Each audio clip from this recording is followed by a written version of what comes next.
Hi everyone, my name is Emma Swinford and I will be talking about Sidman's chapter 13, Between a Rock and a Hard Place.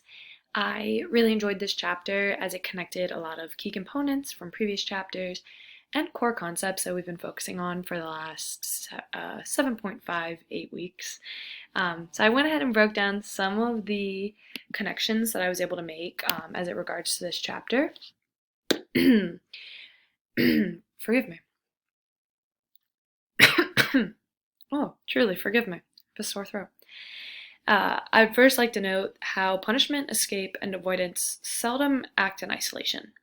If a punishment contingency is in place, more often than not, an escape and avoidance contingency can occur. It wasn't thought about in the addition of a punishment contingency, but it can happen as an unintended consequence of a punishment contingency in place. Now, we know that coercion is done to get what we want or to stop something we don't want, which is the epitome of control, especially control of another person. Coercive contingencies are everywhere because much in our society we are doing something to get what we want or we are stopping something that we don't want. So they're everywhere if you know how to identify them, and then you can look for them as they are more often than not in our day-to-day lives.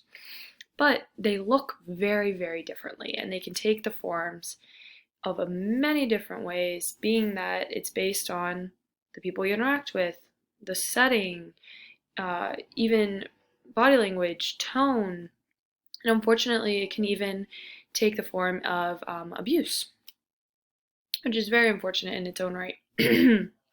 But because they look and act different, people can have different reactions to them.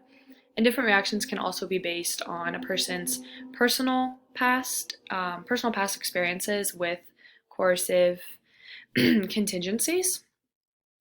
So you and I could undergo the same coercive contingency, but I would say, no, I'm not doing whatever you say I have to do. And maybe you say, okay, I'll just do what you say because it's easier than fighting you. That's two different reactions to the same coercive contingency. And because people have different reactions, it's been noted that this is a freedom from control, freedom from that control that is derived from a coercive contingency, when in reality it's more like an escape or an avoidance of the coercive control. And this leads us into what conditioned suppression looks like and how our field describes conditioned suppression, which is what society and people outside of our field would call behavioral depression or anxiety. There are three big causes that Sidman notes in this chapter. The warning signal can cause conditioned suppression. This is an example for me when my parents said my full name, my first, middle, last name. I knew I was getting in trouble. I knew it. So hearing my full name, that was my warning signal. Then the conditioned suppression would set in right after my warning signal. And it happens. And everybody probably has an example similar to that for warning signal, which is a cause of conditioned suppression. Second is a unavoidable shock, which is when a coercive contingency is in place and there is no option to escape or avoid. You are facing it head on. And because of that, conditioned suppression can take place. And lastly, an ongoing positively enforced activity is present, and because a coercive contingency is being placed, it now creates a conditioned suppression break between that positively reinforced activity. These these causes are really important in how they affect conditioned suppression, and this coercive control in the form of coercive contingencies have been experimented with and can possibly answer what happens when you are in between a rock and a hard place. I wanted to note that Sidman mentions that in the laboratory, in an experimental setting, and outside of laboratory, in everyday society, share a few common components, like facing a shock, facing a coercive contingency, facing even a punishment contingency, and you have no option to escape or avoid it. You're left, you're just sitting there, conditioned. Suppression could set in, and you're just sitting there thinking, well, I've got nothing else to do but face this head on. And that can happen in society, and that can happen in the laboratory setting. I'm going to break down Sidman's in the laboratory experiment because it goes on and on. So I just wanted to break it down sort of simply. And this experiment was done with rats. So what we know first is that the rat can press the bar for food. Pressing the bar for food has been reinforced in this rat, so much so that it knows, presses the bar, it gets food. That behavior has been reinforced. Now the experimenters play a tone, a little bell, alarm, whatever. And when the bell alarm is done, a shock is administered to the rat. The tone and then the shock happening right after one another is being reinforced in the rat as well. When the rat hears the tone, it knows that the shock is bound to be delivered. That has been reinforced in the rat, so much so that when it hears the tone, it was observed that the rat stops working, it stops pressing the bar, it stops attempting to get food, it just curls up into a little ball, what people in everyday life would call crippling anxiety. When you just sit back and you're like, well, I'm just going to feel my feelings because there's nothing else to do. And then the shock is administered, and then the rat was observed getting right back to work, pressing the bar for food. I thought this was really interesting because the shock, the tone, would create the conditioned suppression in the rat, being that the tone was reinforced with the shock. It knew that when the tone went off, the shock was coming. So the conditioned suppression was happening in between the tone and the shock, when the rat was just waiting for the shock to happen. And then would get right back to work.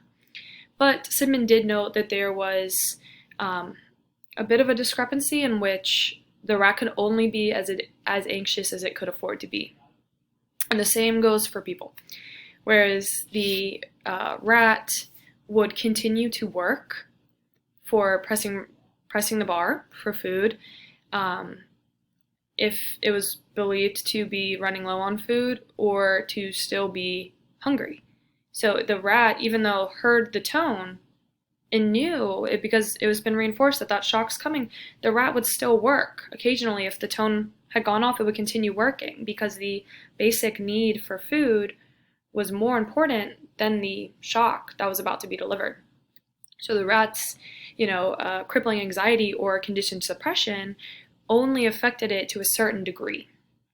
I thought this was really interesting, and that's how Sidman bleeds into the economics of anxiety, because conditioned suppression can sometimes be useful, being that there's a larger reinforcer that has a greater impact than the immediate shock. So the rat being hungry, it needs to fulfill that basic need of food and hunger, and it's more concerned with that than it is with the shock. So that's a larger reinforcer. The food, the importance of getting food and being fed is much larger reinforcer than the shock that it is experiencing. So the rat doesn't experience conditioned suppression because to that extent of the crippling ball up anxiety, because it is still trying to fill that basic need of, I need food in order to live. And the same goes for people. My job makes me anxious. I care about it so much that I get anxious going to it. I'm still going to go. I still have bills to pay. I like expensive things. I like eating out. I have to go to work in order to get money to do what I like. So I'm still going to go, even though I'm a bit anxious when I'm there. I'm still going to go because having money, getting my larger reinforcer of money, is more important and has a greater impact on me than the anxious feelings that I have when it comes to work. And this conditioned suppression can be a side effect of coercive contingencies that take place in our anxiety or in our society. which leads me to ask you guys my two questions. I gave you two as an option. I wanted to know what you all think about when Sidman said, anxiety is suggested to be a disease of the affluent, those who can afford to stop working. I feel many things about that, so I just wanted to know if you guys feel anything too. And in case you don't, I gave you a second question. Can you think of any examples in which two people react differently to the same coercive contingency? It's very plausible that two people react differently, so I was wondering if anybody could create an example of two of those. Okay.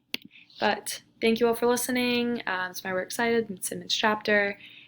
Wish you all the best of luck in the rest of the program. Bye.